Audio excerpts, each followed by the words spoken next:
In the timeless void, before dawn or form, there was only resonance, a sound without source, a pulse without echo, the breath of possibility stirring in silence. From that first vibration, the elder gods emerged, not born of birth, but awakened in dreaming. Jaz, Fool, Wen, Bik, and the youngest, Ma, the architects of worlds, the songsmiths of existence. They shaped countless realms, crafting stars and seas, weaving ether and stone, refining their art through cycles where they would unmake and remake their works. In those cycles, one world was destined to remain: Gielinor. They poured their energies into its bones, its rivers, its light and shadows, anchoring it with the anima mundi, the world soul that would carry life's breath. They forged elder artifacts, the stone of Jaz foremost, along with relics of potency beyond mortal reckoning. These were not trophies. They were instruments of creation, conduits for the elder song. The world's foundation rested upon them. Ma, restless and emotional, dreamed beyond the ordered patterns. Her anguish rippled through realms, giving birth, through torment and love, to twin children: Zaros, shaped of shadow and order, and Seren, born of light and harmony. Though weaker than her siblings, she passed divine legacy through them, bridging elder and younger world. Meanwhile, in a distant, ruinous plane, a mortal named Guthix watched his world collapse under the weight of imbalance. He discovered an ancient portal, the World Gate, not of his crafting, but of elder origin, and fled across realms until he reached Gielinor. There, drawn by its purity and promise, he rooted himself. He walked the land, spoke to rivers, shaped valleys, tended forests. He welcomed mortals from other worlds through the gate, fostered early societies, nurtured the magic of runes, and balanced the growing life. But when the world stood firm, Guthix sank into slumber beneath its crust, leaving wards, rules, and the silent watch of balance. In that long age of peace, mortals flourished. Kingdoms rose gently, crafts matured, magic stirred under guidance. Alders and elves built crystal temples with the help of Seren, who walked the forest paths and sang life into trees. Her children learned patience, reverence, and the song of stone and leaf. Yet even as harmony reigned, the world's silence echoed beyond the veil. Other gods felt the pull of Gielinor's anima. They arrived as divine travelers, staking claims. Saradomin brought order and sanctity. Zamorak challenged for freedom and rebellion. Ahmadil brought justice and the skies. Bandos waged might and conquest. They carved temples, raised armies, formed allegiances. Empires sprouted. Zaros built a vast dominion to the east, gathering Majarat and legions under his quiet grip. Temples glowed in the desert, towers shimmered in the forest, and cities floated under sky cities for Ahmadil's followers. The gate that once brought mortals now was eyed by gods too, a path to dominion. But they walked carefully, for Guthix's slumber was protected by wards. The relics of the elder still lay hidden beneath earth and stone.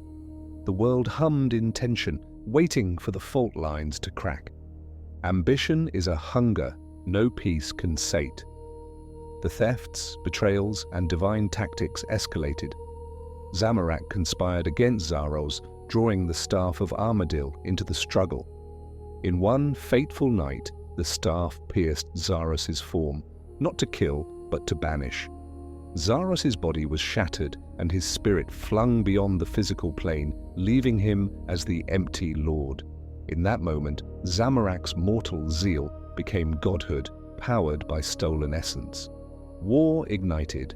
Saradomin and Zamorak waged campaigns of light versus chaos. Ahmadil's avian armies combed the skies.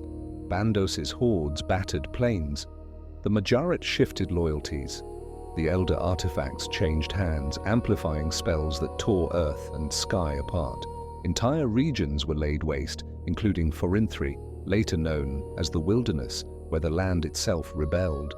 Over centuries, the battle became unbearable. The anima itself cried out. Guthix, sensing the discord, awoke.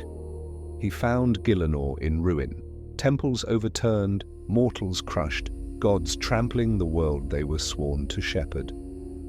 With sorrow and authority, he issued his edicts. He banished the gods from walking the surface. He bound them in portals and shadows, forbidding their direct intervention. The god wars ended not in victory but in silence. The divine retreated, leaving mortal worlds to heal. Seren, broken by sorrow, shattered part of herself to save her people, her presence scattering across the land. Zaros faded into the void, plotting return. The artifacts receded into legend. Guthix sank once more into the earth, the keeper of balance and watcher of peace. The thunder of war faded, leaving only echoes among the broken valleys. Where once divine feet scorched the soil, grass now dared to grow again. Guthix, weary beyond measure, sealed the world's wounds with quiet power. His edicts spread like invisible roots through the ley lines of Gielinor, forbidding gods from setting foot upon the land. And, for the first time in an age, the skies were empty. This was the fourth age, the age of mortals. Freed from divine hands, humanity and the elder races began to write their own fate. The elves, still guided by whispers of Serene's scattered essence, retreated into crystal sanctuaries, guarding the last songs of their goddess. The dwarves delved deep beneath Keldagrim, their forges echoing with purpose, once stolen by Bandos's wars. Men spread across the plains of Misthalin and Asgarnia, their kings arguing over faith and land. Magic, once the plaything of gods, was rediscovered by scholars who unearthed runestones and fragments of Guthix's wards. They learned to shape the essence of the world, building the rune-crafting altars that would define mortal advancement. Cities rose, fell, and rose again. The deserts whispered still of Zaros, though his empire was dust. The wilderness of Forinthry remained a scar, a reminder of divine arrogance, cursed and restless. 1,000 years passed, and then 1,000 more. Mortals forgot what it meant to live under the gaze of gods. Priests prayed to empty skies. Seers spoke to deaf heavens. The edicts held firm, and Guthix slumbered on, dreaming of balance and peace. But balance never lasts. Beneath the calm, cracks began to form. Old relics stirring in deep vaults, cults whispering of return. The Majorat, ageless and scheming, plotted once more to shift the tides of power. And as the Fifth Age dawned, the seals that kept divine voices at bay began to tremble. It began with curiosity, the rediscovery of ancient magics and the reawakening of old loyalties. Explorers unearthed runes that pulsed with memories of the First Age, and adventurers walked paths once trod by gods. Mortals, in their hunger, brushed too close to the power that Guthix had buried. Across the desert, shadows gathered. The Majorat awoke fully from their torpor, torn between the lingering will of Zaros and the seductive chaos of Zamorak. They waged hidden wars, manipulating kings and empires, reshaping Gielinor without divine command. In the north, Bandos's followers found relics of their master. In the west, Saradominist missionaries rebuilt temples proclaiming the old god's name in defiance of the edicts. Each act weakened the bindings. Each prayer, each rune-drawn sigil, chipped at the edges of silence. In the catacombs beneath the world, Guthix stirred. He heard his name again. And when the first gods forced open the veil, returning through mortal summoning and forgotten portals, the balance shattered. Guthix, rose for the final time. He emerged not as the gentle shepherd of creation, but as its weary guardian. He saw the skies burn again with divine light, and his sorrow became fury. He summoned mortals to his side, not as servants, but as witnesses. He tried once more to warn them. No god shall ever bring peace. They bring only themselves. But destiny would not be denied. Through the machinations of mortal and immortal alike, Guthix was struck down, his essence unraveling into the earth he had sworn to protect. The echo of his death rippled through the world like a shuddering heartbeat. His edicts shattered with him, and in their place the heavens reopened. Saradomin descended in radiant glory. Zamorak rose from the dark. Armadil's wings blazed once more over the mountains. Bandos thundered with savage joy, and from the east whispers of Zaros returned, subtle and cold. This was the sixth age, the age of mortals and gods. An age not of peace, but of consequence, for every choice that had ever been made, from the dreaming of the elders to Guthix's final breath, now demanded its reckoning. When Guthix fell, silence died with him. The edicts that had held the gods apart for millennia splintered like glass, and through those fractures poured divinity. Once again, the skies burned, not with falling stars, but with the return of those who had waited in exile. Saradomin descended first, clad in light, claiming to be the rightful protector of Gielinor. His followers rejoiced, banners of blue unfurling across the plains. He brought with him an army of angels and the rhetoric of peace, though behind his calm words stood ambition, sharpened by ages of longing. From the shadows, Zamorak rose, defiant, chaotic, seething with the memory of betrayal. He declared that no god had the right to chain mortals again. His forces gathered beneath black standards, seeking to undo Saradomin's hold and prove freedom's might. The balance Guthix once guarded teetered immediately. Cities became fortresses, old alliances cracked under the pressure of new faiths, and above them all, unseen and patient, the Majorat watched. Servants of both rebellion and order, pawns of greater schemes. Across the shattered desert of Caridian, Zaros whispered once more into mortal dreams. His presence, incorporeal but commanding, gathered cults and prophets, promising enlightenment and return. Those who sought structure turned to him, calling him the Empty Lord, reborn. Far to the west, crystalline energies stirred. Fragments of Seren, long scattered after her self-shattering, began to coalesce once more. The elves, led by voices of remembrance, followed the shards of their goddess across Tardiad's rift and into the heart of Gielinor. And when Seren fully awoke, her song carried across the ley lines, soft, mournful, and radiant. Two siblings born of Ma had returned, shadow and light, Zaros and Seren, twin reflections of divine purpose. And though they met with calm words, the weight of their mother's torment hung over them both. The return of so many gods disturbed more than the mortal world. Deep beneath creation, the elder gods stirred from their slumber. For eons they had slept, dreaming the next cycle, when they would unmake the universe to build anew. But the noise of divine interference, the draining of anima through war and artifact, threatened their sacred rhythm. The youngest, Ma, twisted by pain and loneliness, cried out in torment. From her suffering came the shades of Ma, half-formed abominations feeding on divine essence. Zaros and Seren both journeyed to her dying world, hoping to save her. Yet even they could not halt the decay. In her agony, Mars' power was unleashed, killing her children's followers and reshaping the Majorat into beings of pure potential and conflict. From her death, the balance shifted forever.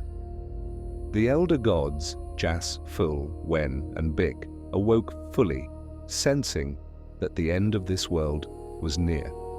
To them, Gielinor was not a homeland but a harvest. Its anima was the fruit of the cycle, the energy they needed to craft the next universe. And now, mortals and gods alike had drawn too deeply from that well. Jas, the eldest, decreed the cycle must continue. The world would end, and the song of creation would begin anew. But others, Seren, Saradomin, even Zaros, defied this fate. They sought a way to preserve the world, even if it meant rewriting the laws of the cosmos itself. As Gielinor trembled, one last player stepped from the shadows, Slisk, the trickster. Neither wholly loyal to Zaros nor Zamorak, he had stolen from gods and toyed with mortals alike for ages. He possessed the staff of Armadil, wielded the secrets of Mars' shadow, and wove a contest among gods, a cruel game to determine who would ascend upon Guthix's death. The Sliskian game drew in every power: Saradomin, Zamorak, Zaros, Armadil, Bandos, Seren, and the heroes of mortal kind. All sought Guthix's divine essence, his residual anima, to claim balance itself. But in the end, it was not the gods who triumphed. It was the mortals who stood between them, proving that the age of divine rule had passed. Slisk was undone, his schemes exposed, his laughter fading into the void. And once more, the power of choice rested in human hands. Yet victory was hollow. For with Slisk's fall, the elder gods stirred again, awakened beyond calming, hungry beyond reason. The world's end was no longer prophecy. It was coming. In the final reckoning, gods and mortals united, not in conquest, but in desperation. Seren and Zaros set aside ancient tension. Saradomin and Zamorak, long opposed, stood side by side for the first time since the dawn. Armadil's light and Bandos's might both fell in battle against the inevitable. Bandos was slain by mortals, proof that even a god could die. As the elder gods rose to unmake the world, the champions of Gielinor confronted them in the shadow of creation itself. Mortals, empowered by the echoes of Guthix's anima, reached beyond destiny, appealing not to fear, but to mercy. And the impossible happened. The elders listened. They stayed their hand. For the first time since existence began, a cycle of creation did not end in destruction. The world survived. Gielinor endured, scarred, reshaped, but alive. The gods who remained withdrew, their era fading like starlight at dawn. Mortals stood upon the soil of their own making, beneath skies no longer ruled by divine decree. The song of creation hummed quietly again, not in the tongues of gods, but in the hearts of men, elves, and all living things. And so the age of gods passed, leaving behind an age that belonged, at last, to those who had walked in their shadows. Epilogue: The Age of Mortals. The skies above Gielinor are still now. No longer do rifts crackle with godlight or portals shimmer with armies of angels and demons. The echoes of the elder gods fade to a deep vibration in the stone, a pulse felt by mages and seers. Proof that creation itself still breathes, but now in silence. Where once gods walked, mortals have inherited the mantle of discovery. The scholars of the Archaeology Guild uncovered temples where prayers once bent reality. They catalogue relics of the elder artifacts, shards of the Stone of Jazz, echoes of the Staff of Armadil. Studying, not worshipping. Power that once demanded obedience is now dissected, recorded, and, when possible, restrained. The vanishing of the gods. After the twilight, the surviving deities withdrew from the mortal plane. Seren retreated to Tardiad, tending her people and repairing the fractures within her soul. Saradomin vanished into the astral plane, humbled by mortality's triumph. Zamorak, wounded yet unrepentant, wandered between worlds in exile. And Zaros, the empty lord, departed in search of a higher truth, perhaps the Elder Cycle itself. Their followers remain, but without divine guidance, they have turned inward. Temples stand as museums more than altars. The priests debate philosophy rather than decree dogma. Faith survives, but it has become a mirror rather than a chain. The rise of the mortal powers. In this new silence, the kingdoms of men, elves, dwarves and others rebuild. The Fremnik sail again beyond the horizon. The elves of Prifddinas reforge their society around harmony, not isolation. In Varrock, the adventurer, once the chosen of Guthix, now legend-made flesh, becomes the symbol of mortal potential. New sciences emerged. Runecrafting, divination, archaeology, and invention, each born from mortal curiosity rather than divine revelation. Where gods once drew on anima to shape worlds, mortals now manipulate that same essence through craft, study, and willpower. The energy that was once sacred has become a discipline. The residual shadows. But the gods' absence is not emptiness. Their traces persist in Anima Mundi, the life force of Gielinor. Ruins still hum with their resonance. Some artifacts still respond to prayers. And far beneath the world, in the black spaces between ley lines, elder echoes stir. Fragments of will, perhaps dreaming of another cycle. Whispers speak of new gods born of mortals, ascended through knowledge or anima mastery. Perhaps the lesson of the ages was not that gods should vanish, but that divinity itself was meant to evolve. The living legacy. Every quest, every dungeon, every fragment of lore unearthed now belongs to the living age, a continuum where past and present intertwine. The great wars are studied in universities. The relics of Guthix are sealed in vaults but still watched, for even in death his balance endures. And sometimes, on the quiet nights when the ley lines shimmer, one can feel a faint vibration. The pulse of an ancient song, not of destruction, but of remembrance. The world endures not because the gods protect it, but because mortals learn to protect each other. That is Guthix's final lesson, balanced not as a law, but as a choice. And so, under calm stars, Gielinor begins again. No longer an age counted by divine wars, but by mortal understanding. From the ashes of the Elder Cycle, a new kind of immortality rises. Not of power, but of memory. Every stone, every story, every name etched in history is a thread in the living fabric of the world. The age of mortals is not the end, it is the continuation of creation itself. For as long as one mortal remembers the song of the gods, the world will never truly fall silent.